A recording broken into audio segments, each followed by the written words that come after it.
整体玩下来的话，我感觉这一款虎娘就是造型确实是做的非常的不错啊，包括涂装是吧？涂装虽然是有些地方也是中规中矩，但是总体来说还是非常不错的。但是呢，就是一个非常不好玩吧，我感觉也是沃兹壳经典的一个不好玩，就是它的可动设计的，我就觉得有些地方莫名其妙的啊，也不知道是为什么会采用那样的一个设计啊。那我们就来看一下这一款加鹿是吧？虎娘，这个应该是读嘎还是嘎鲁还是加鹿？这个就我还得想一下，好吧？那么我们再看一下它的内容物是怎么样的。先拆开外包，就是一个本体，我这是已经换了脸的，因为我拿出来玩了一下，这有2个面雕，然后有3对的一个手型，一个尾巴，还有一个巨大的鱼骨，还有一个巨大的一个这个叫什么骨头棒，上面有弱坏叫海贼王路飞吃的那种啊，然后就是经典的一个沃兹壳的一个支架，还有一个调节眼睛的一个可动杆，剩下的就是一些售后服务卡，还有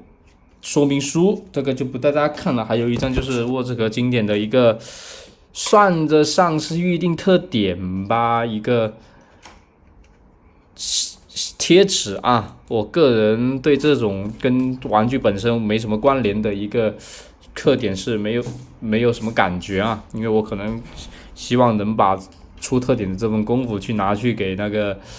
本体多出一点配件啊，我是觉得这样的方法会好一点。像这种贴纸也没有什么地方能用到，除非说你是玩手账的是吧？或者说你就喜欢收集一些小贴纸的话，朋友可能会喜欢啊。那我们来看一下本体，这个本体现在在这里舔肚子，那每次拍到就要来这里捣乱，真的是死公公死太监。我们来看到这次的一个虎娘的一个本体啊，本体就是这种黑皮，然后非常的一个有肉感的一个身材啊，也是黑皮配了一个应该算是勒肉白丝吧，一个比较反差的一个配色啊，然后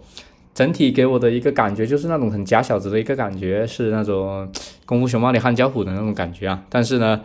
我要非常表示遗憾的一点就是这种题材的角色，他竟然没有给一个就是开朗或者说邪笑的一个面雕吧，他竟然只给了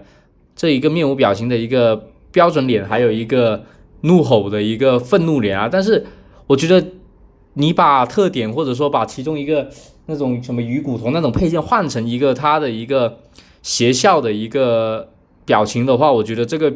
模型整个的造型都会加分很多啊。那不知道为什么要采用这2个表情，我觉得人物这种有点类似于假小子3代王的这种傻嫩二傻子的那种感觉就没有体现出来啊。就如果能有一个笑的比较呆萌的一个表情的话，我觉得这一款会加分很多很多啊。然后整体身体的一个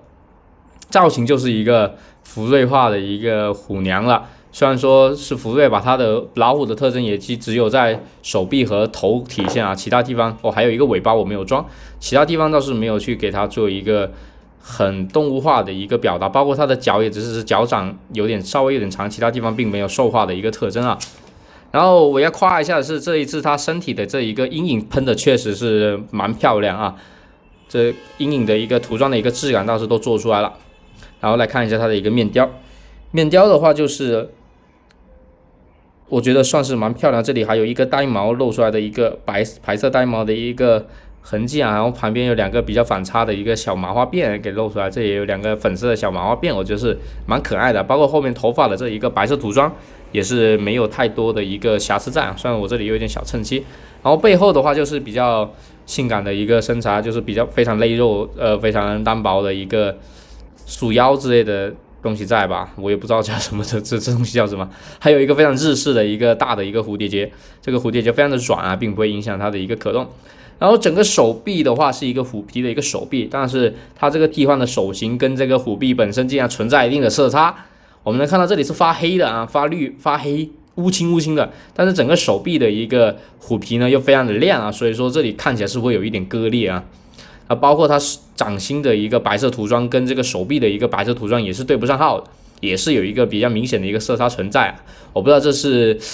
因为它们的底色不同呢，还是其什么方面的一个考量啊。然后肩膀有一个印刷上去的一个伤疤，包括后背这也是印刷上去的伤疤。这种印刷伤疤的话，说实在的很一般啊，很一般，没有什么立体感。然后印刷的质量也只能称得上去一般。然后顶部这里是一个兽环配上一个招财猫的一个领带啊，不知道是就更加的可爱了，是吧？所以我说你这个配一个可笑起来的一个表情，绝对会非常可爱的这一个角色，但是为什么就是不配呢？然后整个大腿就是比较肉感了，然后就是一个白丝的一个设计。整个白丝的话，涂装喷不上非常的漂亮，虽然说是有阴影的一个涂装，但这个阴影我觉得喷的有点过于生硬，也没有那种很透肉的感觉啊。然后整个脚的话就是这样的一个正常脚，这只是指尖稍长一点的一个样子，然后也是有2个非常软的蝴蝶结在，但是呢，这整个脚尖并没有做出，因为造型的原因，并没有做出一个脚尖的一个可动啊，非常的可惜，接地也只能说上非常的一般。另一个面雕，我是今天在把玩的时候进行了一个可动点的调节了，所以说是会比较的怪。你看，就是这一个胖乎乎的一个小子的一个感觉是吧？整个面雕包括他身上的这些胡须的，这应该叫猫须、虎须的一个刻画吧，我觉得也算是做的蛮漂亮啊。然后这整个黑皮的话，我也觉得在我的接受范围内啊，但是就非常可惜啊，还是没有那个笑脸的表情，非常的遗憾。我们可以来看一下这一款的一个可动啊，这一款的可动就像我前面视频讲的，就是处于一种不好玩的一个状态啊，它有很多地方其实是可以去做好的。我们来看到它的一个低头就只有这么多啊，虽然说这2个麻花辫是一个软胶是吧，但是也没办法了，抬头就这么多。左右的话，左右的幅度倒是还 OK 啊，转的话360度也是没有问题，脖子没有做可动，然后手臂的一个平抬的话倒是可以超过90度啊，但是整个手臂的一个不知道是我中奖还是怎么样，我这2个手臂的平转都非常的松紧不一啊，这个手臂的平转非常的紧，这个手臂的平转一转就掉。我们能看到我这个手臂转的话，它这边它是会带着这个球杆一起转啊，根本就转不动。然后我这边的话，好吧，这边其实也蛮紧的，这整个球杆就是我今天在把玩的时候是有出现脱落的一个情况在啊，但是也还好，就是这样的一个平转。然后整个手臂就是非常美系的这种有孔关节是吧？它甚至有一边还是有孔的，它另一边都没孔，就是只能90度的一个虎臂啊。然后呢是有孔的，这个我觉得是不应该的啊。然后整个手臂是一个球冠连，手型是一个球冠连接，有上下的一个角度。然后躯干的可动更不用说啊，躯干的可动更是少的可怜啊。弯腰的话就基本就只有这么一点啊，给大家看一下它这一个侧面是吧，非常的暴露。这个衣服好像是可脱的啊，然后向上倒是有一个浮定的角度。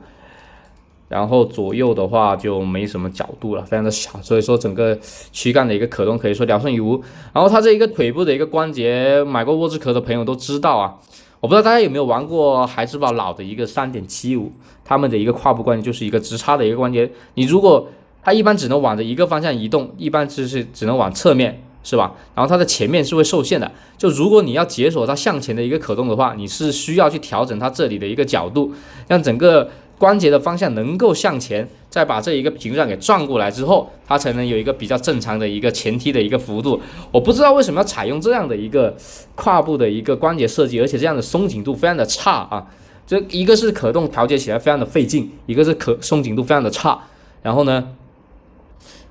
造型呢，你这个东西转到这里来，再往前踢就穿帮了，我觉得也不算很好看。为什么不直接做出一个前后的这样的一个下拉的一个关节，2个球关呢？我觉得可能会方便很多啊，就不知道为什么要这样的一个设计。然后大腿的一个平转自然也是在的，不然你的前踢就很难去解锁开了，是不是？然后腿的一个弯曲就是这么多，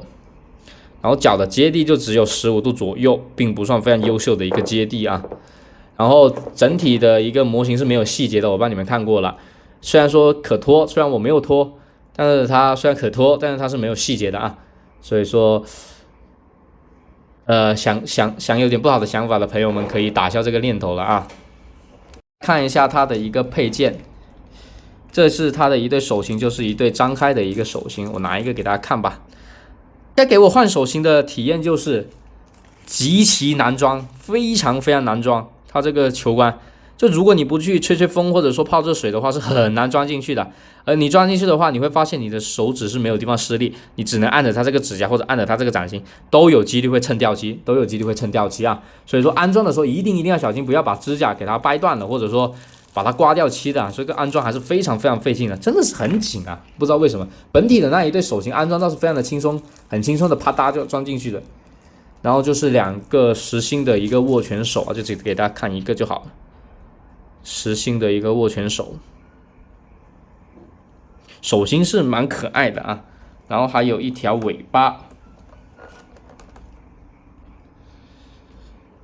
一条这个带花纹的一个尾巴，是用了一个软的一个连接啊，是可以进行掰造型的，但是也没有办法掰到很大的一个角度。尾巴的话是一环这个黑色的一个鬃毛，然后剩下的就是一个我觉得虽然说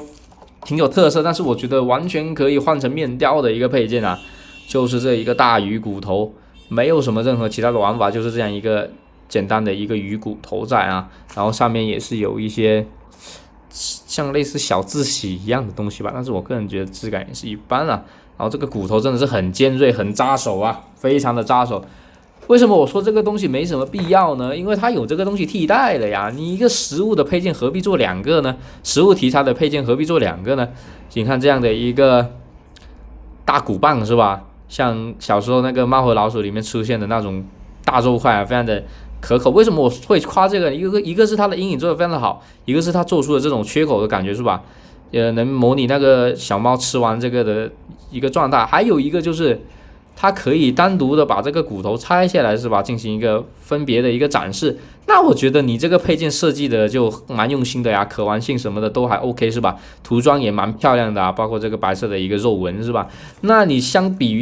较之下，你这个除了能把个鱼头拔下来，你还有什么其他的玩法呢？没有什么其他的玩法了，你这个功能性重叠了。虽然说这种配件当然是多多益善，但是如果你成本有限的情况下，何不把这个东西去换成一个面雕，或者说换成一些其他的一些更有意思的一个配件呢？你说这个，我觉得真的是吃力不讨好啊，而且它真的很他妈扎手啊，很影响把玩，真的很。大家玩这个的时候一定要小心啊。然后剩下的也没有过多可看的啦，就是一些支架了，没了。它本体的配件就这么多啊。它作为一款定价将近400块钱，它的零售价是400多块啊的一个配件啊。虽然说它涂装确实是下功夫的，但是我觉得它本体这样的一个数字称不上非常的过关啊。包括它的一个配件量是吧？我觉得有很多地方是可以去做好的，真的有很多地方是可以去做好。但是这一个题材，我觉得也都还算蛮有意思吧啊。包括他们上一弹他们家出的那个。这个叫啥僵尸娘是吧？不知道是不是上一代，因为这个系列我这是我的第一支啊，买的这个系列，他们这个异世界系列，那个僵尸娘我看定价就挺物美价廉的，虽然没什么配件是吧？但是跟这支的定价确实是还差别比较大啊。然后希望这个系列后续能出更多有意思的角色吧，也希望他们能在配件啊、可动设计等方面多下功夫吧。总的来说，这一支我觉得还是不错啊。如果你喜欢这一个造型的话，推荐购买。那其他的就，如果你只是单纯想买个机娘的话，我肯定是不推荐啊，因为它确实是不好玩，好吧？那这一期视频到这里了，感谢大家观看，再见。